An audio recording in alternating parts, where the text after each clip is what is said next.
అధిక రాబడి అందించే పరిశ్రమలో ఆక్వా పరిశ్రమ ఒకటి. అలాంటి పరిశ్రమ కుంటుపడింది. రొయ్య రేటు ఒక్కసారిగా తగ్గిపోవడంతో సరైన దిగుబడి రాకపోవడంతో రైతు కుదేలుడయ్యాడు. దీంతో రాష్ట్రానికి అధిక ఆదాయాన్ని అందించే ఆక్వా రైతాంగం నిరసన బాట పడ్డారు. పశ్చిమ గోదావరి జిల్లా ఏలూరు జాతీయ రహదారిపై బైఠాయించి నినాదాలు చేశారు.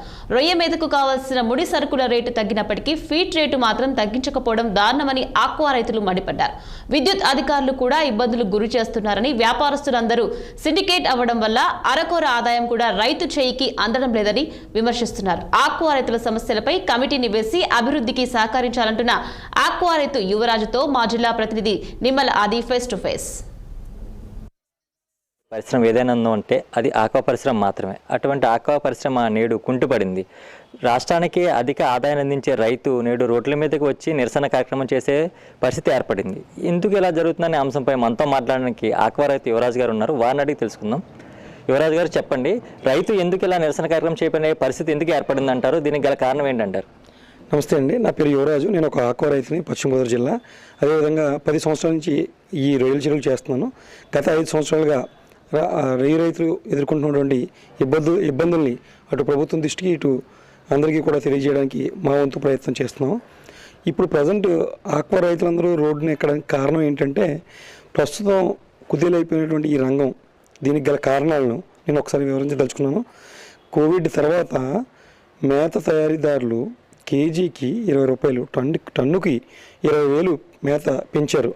అప్పుడు మేము అడిగిన ప్రశ్నలకి వాళ్ళు చెప్పిన సమాధానాలు ఏంటంటే, ఎందుకు మేత పెంచారు అని అడిగితే, ఆ రోజు సోయాబీన్ పెరిగింది, ఫిష్ ఆయిల్ పెరిగిందని కారణాలు చెప్పి 5 రూపాయలు చొప్పున 4 సార్లు పెంచి 20 రూపాయలు కేజీకి, టన్నుకి 20,000 పెంచారు ఆ రోజు. అయితే అప్పటి నుంచి మన ఈ పరిశ్రమను చూసుకుంటే, ఒకవైపు మేతల ధరలు పెరగడం, ఒకవైపు ప్రభుత్వం ఇస్తున్నటువంటి రూపాయిన్నర కరెంట్ని అప్పటి ప్రభుత్వం 3 సంవత్సరాలు ఇచ్చి, దాని తర్వాత లాస్ట్ 2 సంవత్సరాలు కూడా నానాకో జోన్ అని చెప్పేసి 10 ఎకరాల పైన కింద అని చెప్పేసి కొన్ని షరతులు పెట్టడం వల్ల చాలామంది సబ్సిడీ రాక చెరువులు మాలుకున్న పరిస్థితి వచ్చింది.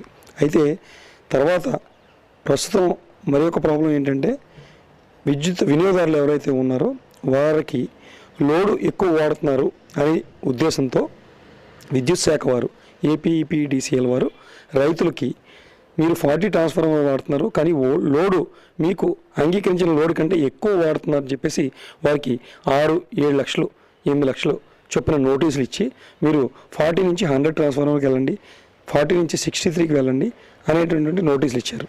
అయితే ఈ యొక్క ప్రాబ్లంతో పాటు గత ప్రభుత్వం తీసుకున్న కొన్ని నిర్ణయాలు ఏదైతే ఉన్నాయో, అంటే విద్యుత్ బిల్లుల మీద విద్యుత్ వినియోగదారుడు యూనిట్ ఛార్జీలతో పాటు FPPCA ఛార్జెస్, బొగ్గు ఛార్జీలు అని చెప్పేసి అధికంగా వసూలు చేస్తున్నారు. అవి ఎలా ఉందంటే, 15,000 కరెంట్ బిల్ వస్తే 5,000 ఏమో నేను వాడుకునే యూనిట్ ఛార్జీలు, 10,000 ఏమో FPPCA 1, 2, 3.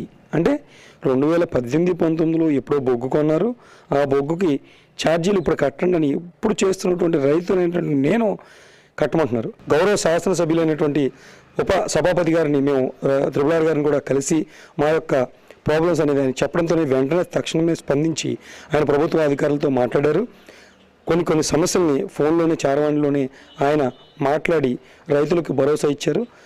త్వరలోనే విజయవాడలో ఇటు ఎక్స్పోర్టర్స్తోని, ఇటు ఫీడ్ మిల్లర్లతోని, ఇటు రైతులతోని, అదేవిధంగా ప్రభుత్వ అధికారులతోని అందరితో పాటు ఒక మీటింగ్ ఏర్పరిచి రైతుల యొక్క సమస్యలను తెలుసుకుని వాటిని త్వరలోనే పరిష్కరించే విధంగా చర్యలు తీసుకుంటామని చెప్పేసి వారు భరోసాను ఇవ్వడంతో మాకు చాలా ఆనందం కలిగింది.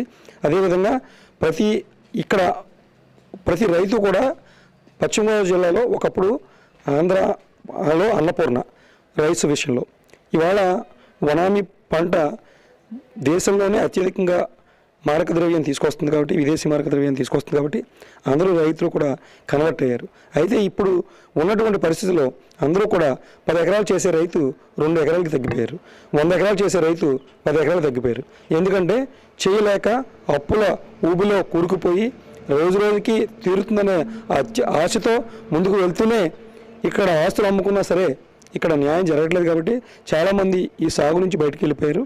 అయితే గౌరవ ముఖ్యమంత్రి వర్యులు గారు మన ఆంధ్రప్రదేశ్ను కూడా డెవలప్ చేసి దేశానికి వెన్నెముకంగా ఉన్నటువంటి ఈ రైతు ముందుగా అభివృద్ధి చెందాలని ఆయన యొక్క కోరికని మేము కూడా స్వాగతిస్తున్నాం.